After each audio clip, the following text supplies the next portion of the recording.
warm welcome. You are watching Janata Television and this is the English Bulletin with me, Anustha Acharya. The top stories first. Viva Panchami being observed across the country today. President extends best wishes on the occasion.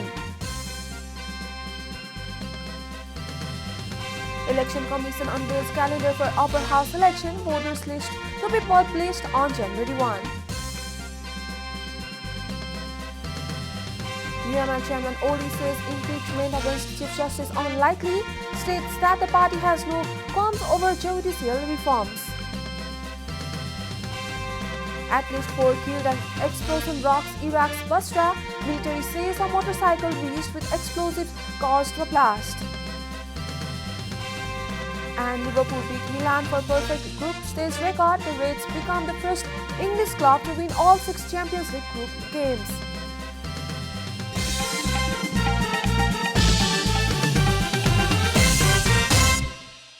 And now the news in detail. The Vivaha Panchami festival is being observed today with much fanfare across the country. Especially in Janakpur Dham, Vivaha Panchami is observed to commemorate the wedding of the Prince of Ayodhya Ram with Princess of Mithila Sita in ancient period. It is observed as per the lunar calendar.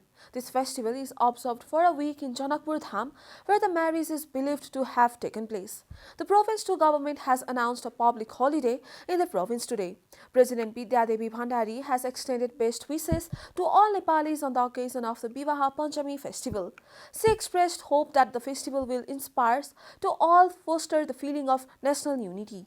In a message of the best wishes on Tuesday, President Bhandari further stated that the festival would inspire them to build an equitable, civilized and cultured society. Vivaha Panchami is a festival of cultural and historical value, she reminded, adding that the festival is marked throughout a week in Janakpur Dham, the capital city of ancient Mithila Kingdom.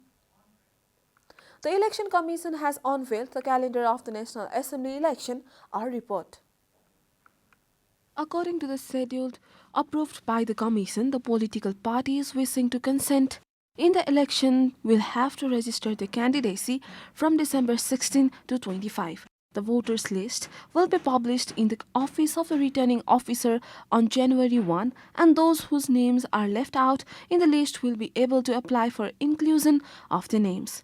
A person whose name is included in the voters' roll can apply to correct his name, surname, age, post, etc. on the same date and lodge a complaint if any against the voters mentioned in the published list. Similarly, there is a program to investigate and take action on petitions and complaints and to publish the final voter list on January 2 and 3. The nomination papers of the candidates will be registered on January 4 and the list of registered candidates will then be published. Filing the complaints against the candidates has been scheduled for January 5, while the candidates can withdraw their names on January 8. The final list will be published on January 9.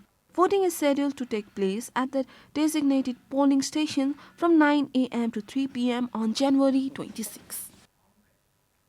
CPN chairperson KP Sharma Oli has clarified that his party does not have any misgivings regarding the judicial reform and revamp.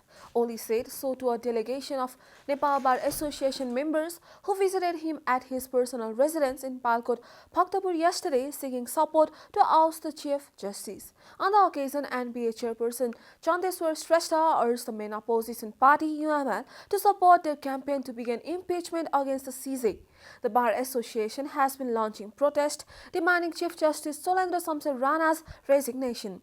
Oli also clarified that the ruling alliance is not in a mood to impeach the Chief Justice, stating that the judiciary system was impartial and clean at this moment. He viewed that mere resignation of the CJ or impeachment would bring any reforms. The bar members also submitted a memorandum to Oli demanding the removal of CJ Rana. The bar has been accusing Rana of claiming his stake in the cabinet during the expansion of the Council of Ministers and also obstructing justice delivery. This is Janata Bulletin. We'll be right back after a short break.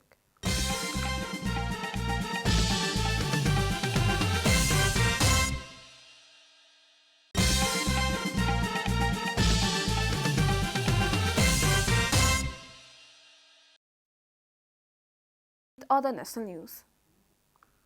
The government yesterday confirmed 272 new cases of coronavirus across the country. Following the latest round of tests, the total cases of coronavirus in the country have climbed to 822,102. According to the Ministry of Health and Population, altogether 805,205 infected persons have recovered from the disease in the country.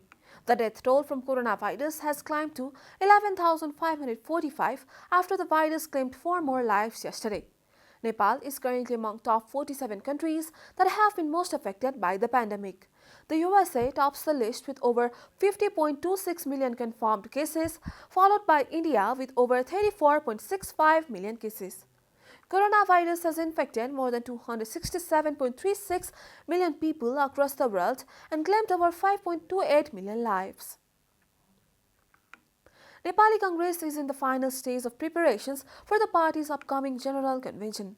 Party spokesperson Biswa Prakash Sharma informed that the preparations of the 14th General Convention of the Nepali Congress scheduled to be held in Kathmandu from December 10 to 12 is almost over. Spokesperson Sharma said that the provincial election in Province 2 and some other district level conventions could not be held before the General Convention.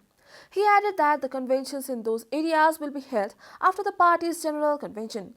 Sharma also said that the party members had floated the idea of digital voting, but it seems to be too late to adopt a new system. However, a meeting of the party office bearers would soon decide whether to opt for digital voting or traditional voting. And now the news from economic front.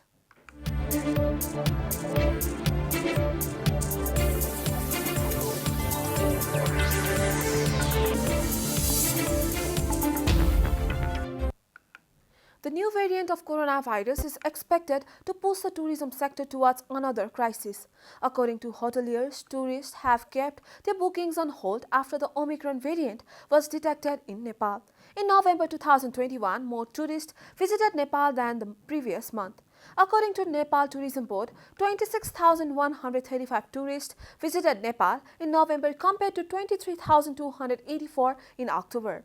As the number of tourists was gradually increasing, Omicron variant has once again created panic. Various countries have issued travel restrictions, while Nepal has also banned people coming from 9 countries including South Africa, Hong Kong. Nepal Tourism Board, however, has claimed that it will continue to work for tourism promotion and publicity.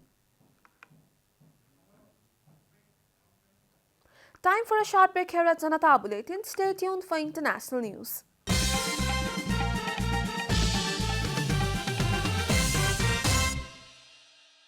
Welcome back. Now the international news.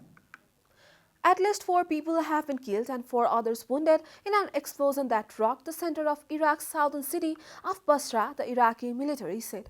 In a statement on Tuesday, the military said a motorcycle reached with explosives was the cause of the blast, which sent a column of black smoke into the country. Iraq's security media cell, an outlet affiliated with the country's security forces, said the 4 people died as a result of the fire in 2 cars that were near the motorcycle. Forensic experts and specialized technical teams are still present at the scene of the accident to determine its nature and give more details about the nature of the accident. Said Salman, the head of the security military, said in a statement, the cell will announce in a later statement broader details after completing investigations and technical reports. He added, in a statement, a senior security source told the Rada media network that the explosion took place opposite Al Jamari Hospital in the city center by Al Samal intersections. You are watching Janata Bulletin, and now the latest from the world of sports.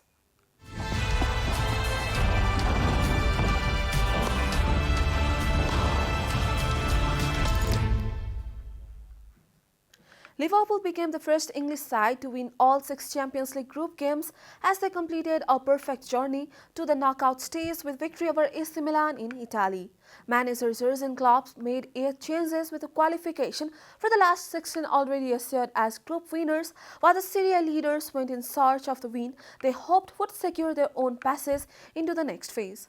Milan's hope rose on the first half when Takumi Minamino missed a near-post corner and goalkeeper Alisson could only push the ball out of England defender Fikayo Tomori, who scored from close range. Liverpool's lineup may have had an unfamiliar appearance, but they were far by more accomplished side. Mohamed Salah was in the starting lineup and once again demonstrated his predatory instincts, with the equalizer 7 minutes later driving home the rebound after Milan keeper Mike Maignan saved from Alex Oxlade-Chamberlain. It meant the prolific Salah became the first Liverpool player since Landros to score 20 goals in 5 successive seasons, also scoring the most goals for the club in the group stage of the European competition with 7. We are at the end of Janata Bulletin and the headlines once again. Vivaha Panchami being observed across the country today, President extends best wishes on the occasion. Election Commission unveils calendar for Upper House election voters list to be published on January 1. UML Chairman Oli says impeachment against Chief Justice unlikely, states that the party has no qualms over judiciary reforms. At least 4 killed as explosion rocks Iraq's Basra. Military says a motorcycle raced with explosives caused the blast. And Liverpool beat Milan for perfect group stage record. The Reds becomes the first English club to win all 6 Champions League group games.